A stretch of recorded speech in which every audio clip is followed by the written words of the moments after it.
Hello, habari ndugu mtazamaji wa Gavo Media. Hii ni Sports Updates kutoka hapa Gavo, na anayekuletea ni mimi Yusuf Ibn Daud Ibn Lucas. Masuala yote ya kimichezo ambayo yanajile. Kama unavyojua ni tarehe 30 ya mwezi wa 9 mwaka 2025, taifa la Tanzania tukiwa tunajiandaa kupiga kura kumchagua kiongozi ambaye atatufikisha katika nchi ya ahadi. Basi kama wewe ni Mtanzania, usirudi nyuma na usiache haki yako hii ya msingi ya kupiga kura ikupite, kwa sababu ni jambo la msingi sana, litamsaidia mtoto wako na hata kitukuu chako kuhakikisha anapata maendeleo kwa bora. Kama unavyojua swala la ajira tunalihitaji kwa wote, basi kapige kura ili tupate kiongozi ambaye atatuongoza vizuri zaidi. Karibu katika Sports Updates.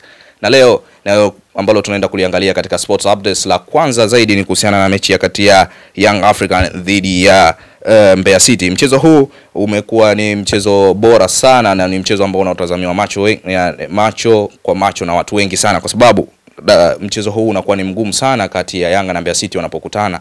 Ukitazama mechi zao zote ambazo wamecheza, Yanga akiwa katika uwanja wa Sokoine haonekani sana kupata matokeo yaliyokuwa bora na mazuri zaidi, kwa sababu ukitazama michezo yao ambao wameicheza ya Mbeya City na Yanga akiwa ugenini mbele ya Mbeya City, matokeo yanaishia kwa sare, kwa sababu ukitazama mchezo wa mwisho ambao waliucheza ulishia 3-3, magoli yakifungwa na Bernard Morrison, Abubakar pamoja na Jezi Dukapel Morocco, huku George Sangija Ndogia pamoja na Nasoro wakifunga upande wa Mbeya City. Mchezo unakuwa ni mgumu sana na unakuwa wenye ushindani mkubwa sana. Hata hivyo, sababu ya mchezo huu kuonekana ni mgumu zaidi kwa mbele ya Yanga wanapokutana na Mbeya City sio kutokana na ufundi au vitu vingine. Wamepata kutoa malalamiko mara nyingi zaidi kutokana na aina ya uwanja ambao wanaweza kwenda kuchezea. Ni uwanja ambao una nyasi asilia na haupo katika ubora ambao umepata kutengenezwa katika viwango ambavyo vya FIFA wanazungumzia uwanja uwe. Basi uwanja huo unakuwa ni wanyasi original, lakini hauwi katika ubora ambao FIFA wanauzungumzia, na unakuwa ni mgumu sana kwa Yanga.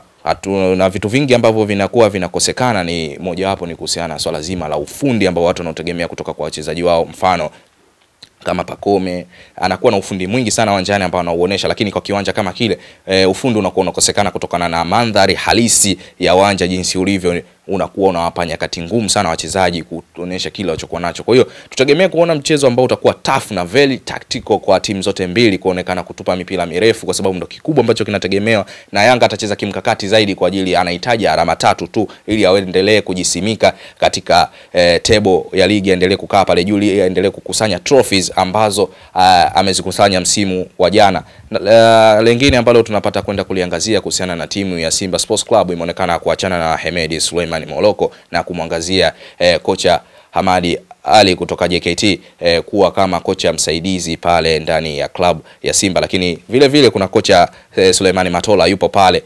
Ukitazama vizuri, Suleiman Matola yupo muda sana pale na anaifahamu vizuri club ya Simba, lakini anaonekana kuwa kocha namba 2 Hamadi Ali, na Suleiman Matola anaenda kuwa kocha nambari 3. Lakini Simba bado ikiwa inaendelea kutafuta kocha mwingine ambaye ni anaweza akaweza kukiongoza kikosi hiki katika mashindano ya kimataifa. Swali la kujiuliza ni kwamba Simba kwamba hawana imani na makocha wa ndani kama Hamadi Ali jinsi anavyokuja na kumweka kocha namba 2, au Suleiman Matola hafai kukaa kocha mkuu pale, kwa sababu yupo kwa muda, kwa miongo isiyopungua 3 ndani ya kikosi cha Simba, na anaonekana kuifundisha timu ile kwa muda wote, kuitazamia katika maeneo mbalimbali. Lakini pia vile vile katika lawama ambazo zimepata kutokea ndani ya klabu hiyo kwa mashabiki kutokana na timu ya Simba kuonekana wachezaji wake kuonekana fitness yao ipo chini sana, wakilalamikia katika jopo hilo ambalo la makocha ambao wanafundisha masuala physical wanaonekana kutoa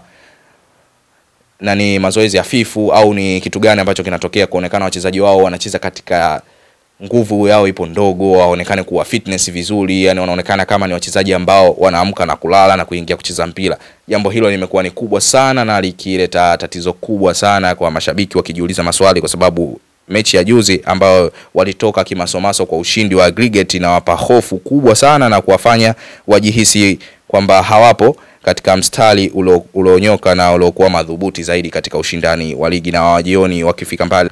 Naam, tukihamia katika masuala ya updates ya sports ambayo huko ulimwenguni katika michezo ya UEFA Champions League, leo kutakuwa na Kairat kutoka kule Kazakhstan na Real Madrid wakikipiga siku ya leo. Na ukitizama michezo yao ya mwisho 5 kwa wote wawili ilivyokuwa, basi tunaweza kuangazia hapa michezo yao ya mwisho. Kairat anaonekana kushinda goli 3-1, lakini Real Madrid alipata kupoteza mchezo wake wa mwisho dhidi ya Atletico de Madrid bao 5-2. Vipi kikosi cha Real Madrid kitaweza kujitutumua? Lakini kumekuwa na maswali mengi sana kwa mashabiki wa Real Madrid kuhusiana na mfumo wa Xavi Alonso kutokuonekana kufanya kazi vizuri na muunganiko mzuri katika safu ya ulinzi ambayo inaonekana kuruhusu mabao mengi sana katika ligi ya Hispania. Watu wengi wanajiuliza vipi Real Madrid itaonekana kuwa bora au itaendeleza ule ubabe wake wa UEFA, kwa maana kwamba wanasema Real Madrid ya UEFA na ile ya ligi inakuwa gani tofauti kabisa. Je, litaendelea hilo au kipigo kitaendelea kwa Real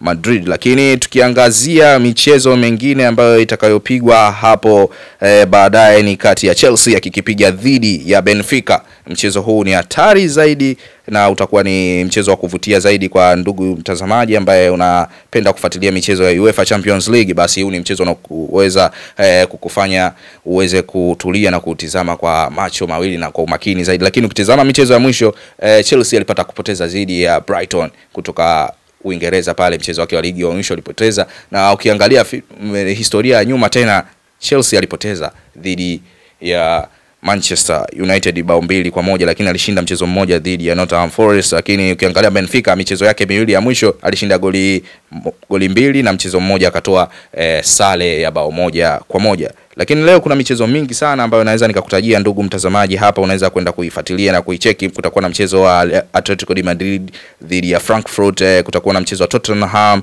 dhidi ya Bournemouth, kutakuwa na mchezo wa Galatasaray dhidi ya Liverpool, kutakuwa na mchezo wa Inter Milan dhidi ya Slavia Prague dhidi ya Olympique Marseille na Ajax, kutakuwa na mchezo wa Pafos dhidi ya Bayern Munich kutoka kule Ujerumani. Na hayo ndio tulikuwa tumekuandalia leo katika Sports Updates. Nilikuwa nakuletea ni mimi Yusuf Ibn Daud Ibn Lucas katika kipindi hichi cha Sports Updates. Tukutane katika majira ya saa 10:15 kutizama mchezo huu mgumu zaidi ambao unaenda kupigwa katika ligi ya NBC Premier League, ligi ambayo inapigwa ndani ya Tanzania, mchezo wa kuvutia zaidi kati ya Young African dhidi ya Mbeya City, mchezo ambao una ushindani mara nyingi sana. Mbeya City hajawahi kuwa kipolepole.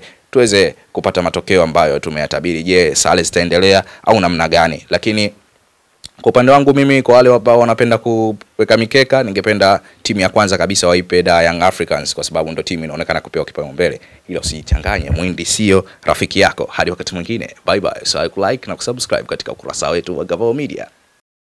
Gavoo Media, pamoja hatua kwa hatua.